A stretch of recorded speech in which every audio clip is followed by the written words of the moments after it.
when things go on just anyhow in church, the world will be looking at church and be saying things like, is this the church? If this one is church, I'm not going, because there's no discipline there. 1 Timothy 6 and verse 1. Let as many servants as are under the yoke count their own masters worthy of all honor, that the name of God and his doctrine be not blasphemed. It protects the name and the reputation of Jesus on the earth.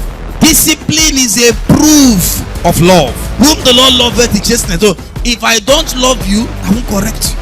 It is tough correction that produces tough men. The writer of Hebrews said, no discipline is sweet at the time it is being delivered. Hebrew 12. Correcting with love is not patting your back. It is saying what must be said. The love there is that will corrected you.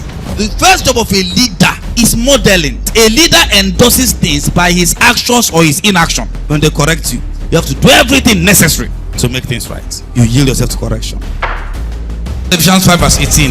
It says, be not drunk with wine, wherein is essence, but be filled with the Spirit.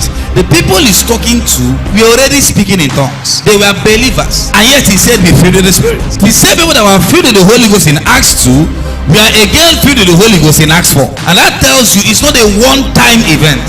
Baptism of the Holy Ghost is once, but to be filled with the Spirit can happen more than once. And even proof to that can happen more than once. Look at what Paul did in Ephesians 5:18. He says, be not drunk with wine wherein is essence. So he likens being filled with the Spirit to being drunk with wine. The same way a drunk man in the physical behaves is how a Holy Ghost filled man behaves. Because alcohol takes over your senses and brings an influence on you. That's something the Holy Ghost does on you.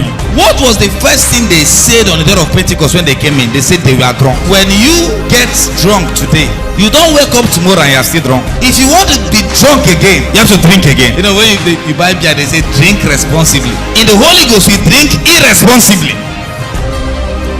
God is not against you having money. Some persons believe that when you begin to desire to be rich, that is materialism, or you are serving mammon.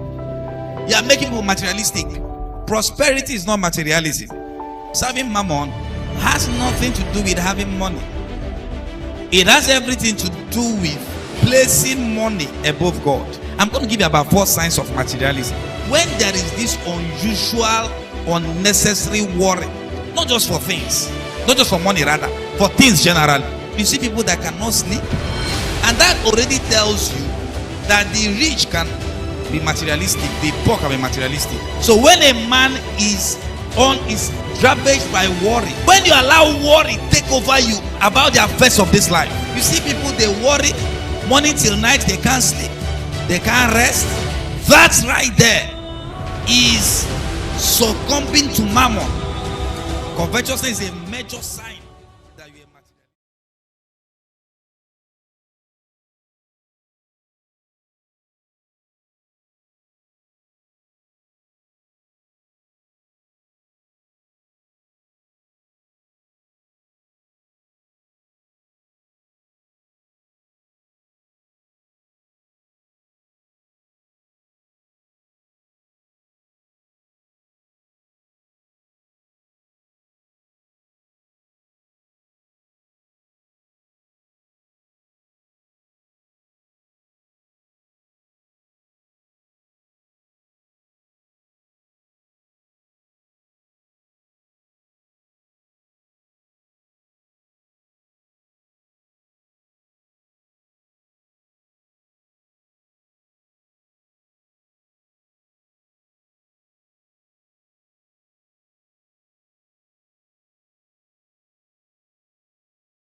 A Christian must have a church he belongs to. And I said something on the first day of this teaching. I told you,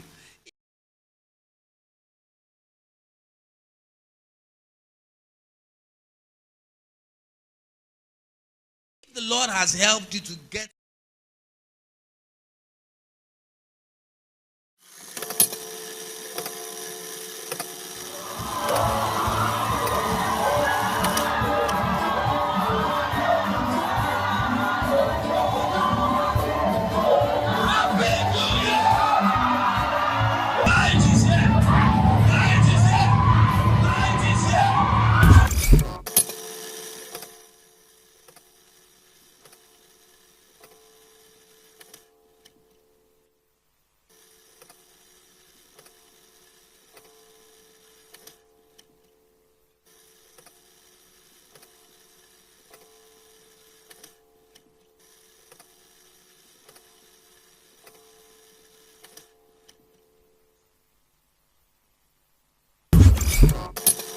A soldier must have a platoon he belongs to. A football player must have a club he belongs to. A student must have a school he belongs to. A Christian must have a church he belongs to. And I said something on the first day of this teaching. I told you, if the Lord has helped you to get choosing your church right, take it from me, he has solved 70% of the problem you have in this life.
What he actually wants to do is bigger than what you are seeing.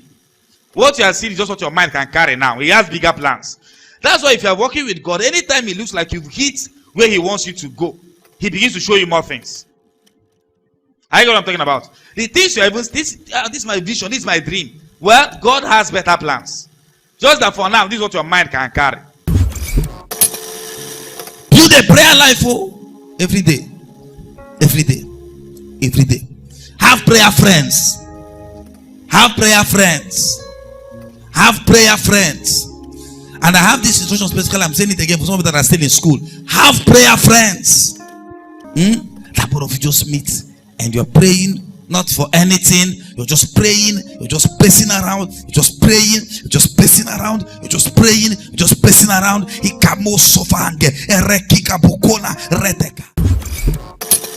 You need to watch that your words, once they come out, you can't take them back. Say, a minister cannot be careless and loose with his speech and with his words, saying whatever he wants to say without thinking. And don't give the excuse of you are angry. The reason you have the Holy Ghost is to put you in check, to give you some level of control. That's the fruit of the Spirit. It's called self-control. When you're not under a family covering, two things: either you will be starved or you'll be feeding on junks, because you'll just be all over the place picking anything, and it makes you think you are okay. You see, a father brings stability to your life. As much as you know that it is true. So before you came to this place, you are just listening to everything and everything.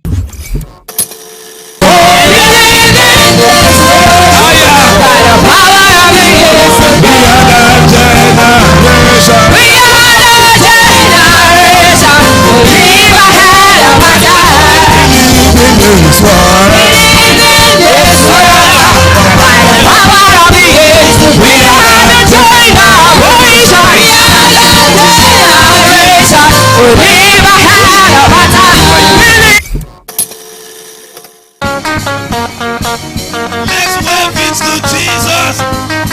Let's wave it to Jesus. Are you ready?